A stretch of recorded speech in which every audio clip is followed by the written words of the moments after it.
Ahí está.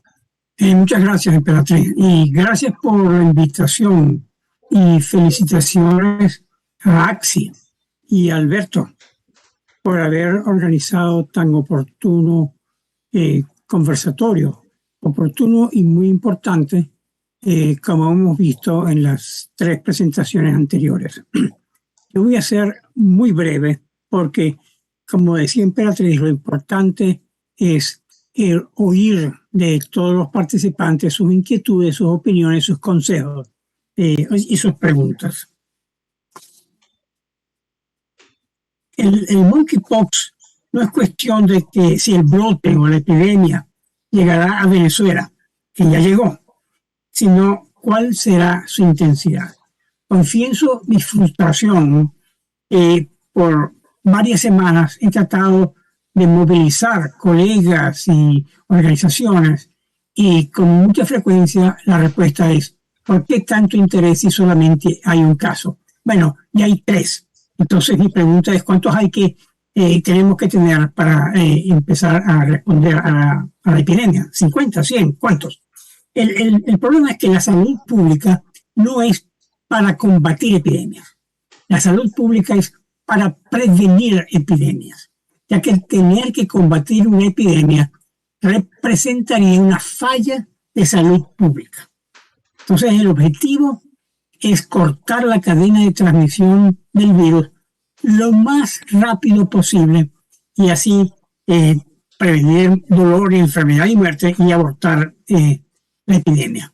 Ahora, esta diapositiva muestra las 5 recomendaciones que hizo la Academia Nacional de Medicina de Venezuela ante el brote de la epidemia hace unas 5 semanas. Y esperamos hasta que la Organización Mundial de la Salud declarara el brote del monkeypox una emergencia de salud pública de preocupación internacional, de manera que la declaración se hizo el 24 de julio, una semana después del primer caso confirmado de monkeypox en Venezuela. Y como se repitió varias veces en este conversatorio, bueno, lo que tenemos son 3 casos, de manera que tenemos que aprender e inspirarnos en la experiencia de los demás.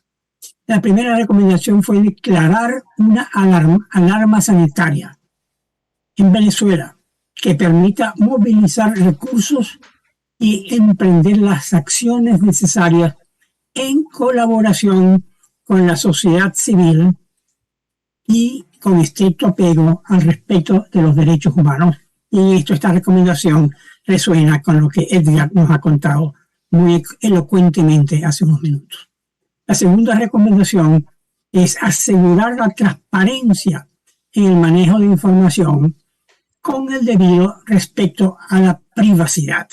Hasta ahora eso no existe, no conocemos las características epidemiológicas de los 3 casos y nos informamos por la prensa, por los twitters, pero no de una manera oficial como es costumbre en las enfermedades epidémicas.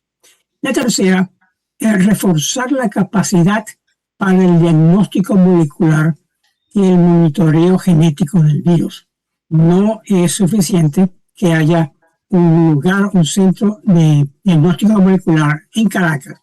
Y es necesario que esto se multiplique en Caracas, pero también en varias partes del mundo. Esto debe ir acoplado a programas de vigilancia epidemiológica activa, incluyendo en clínicas de infecciones de transmisión sexual. Si no buscamos los casos, no los vamos a encontrar. Y el quinto, comenzar las diligencias para garantizar el acceso futuro a antivirales, sobre todo tecovirimat, y vacunas, sobre todo Jynneos, contra el monkeypox. Y digo comenzar porque con alguna frecuencia yo oigo decir de una manera muy pesimista que drogas y vacunas no llegarán a Venezuela. Bueno, si no nos organizamos, si no hacemos las solicitudes adecuadas, no los vamos a tener. Y Omar nos dijo que hay iniciativas que se han tomado con Bavarian Nordic, que es el fabricante de Jynneos, de la vacuna Jynneos, para proveer a Latinoamérica de 100.000 vacunas. No es mucho, pero si se usan de manera inteligente, algo, pues, algún beneficio que pueden tener. Ahora, hay que priorizar las acciones a individuos vulnerables. Hoy por hoy, como ya nos explicaron, la mayoría de los casos del brote internacional del monkeypox han sido reportados en hombres que tienen sexo con hombres y con muchas parejas sexuales. De manera que las acciones sanitarias deben ser seguidas, enfocadas, basadas en la epidemiología. No podemos, como dice Edgar, ignorar, invisibilizar a las personas más vulnerables. Entonces es necesario proporcionar a esas personas más vulnerables acceso a educación e información, a medidas preventivas y a futuras drogas y vacunas contra el monkeypox. Para mitigar cualquier posible consecuencia negativa del monkeypox en personas viviendo con VIH, es necesario asegurar acceso al tratamiento antirretroviral de personas que en Venezuela están viviendo con VIH y no reciben tratamiento, de manera que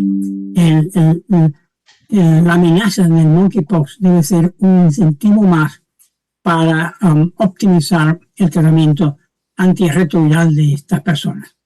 Y tercero, trabajar con la población vulnerable para cortar la cadena de transmisión del virus y su posible extensión a otras demografías. Y esta es mi última diapositiva, es un poco de especulación donde yo veo que puede ser la posible evolución del brote, en el cual yo propongo que puede haber al menos 3 fases. Una primera fase en que la mayoría de los casos está ocurriendo en hombres que tienen sexo con hombres que regresan de países con alta circulación del monkeypox, que es lo que ha pasado en los 3 casos en Venezuela. Esto es lo que sería un brote concentrado con casos importados. Es la primera fase que estamos viviendo, no sé por cuánto tiempo, pero la estamos viviendo. Luego vamos a ver una transición a una segunda fase en que va a haber un aumento de casos en hombres que tienen sexo con hombres, con un AR, como decía Omar, con un AR o relativamente, bueno, mayor de 1. Va a aumentar la incidencia del monkeypox. Pero que estos casos son de personas que no han viajado, que ya hay transmisión comunitaria. El brote continúa concentrado, pero con transmisión comunitaria. Y la tercera fase es cuando comencemos a diagnosticar casos entre mujeres y otras demografías. Ese es el inicio de la endemicidad. Cada fase va a requerir un enfoque sanitario quizás diferente. Lo importante de las primeras 2 fases, sobre todo de la fase primera, es que como la epidemia está concentrada, hay una oportunidad única para cortar la transmisión del virus. Si esperamos hasta la fase 3, quizás sea muy tarde y ya hemos perdido esa oportunidad. Muchas gracias por su atención. Y estoy atento por la discusión, que es, como decía, la parte más importante de este conversatorio.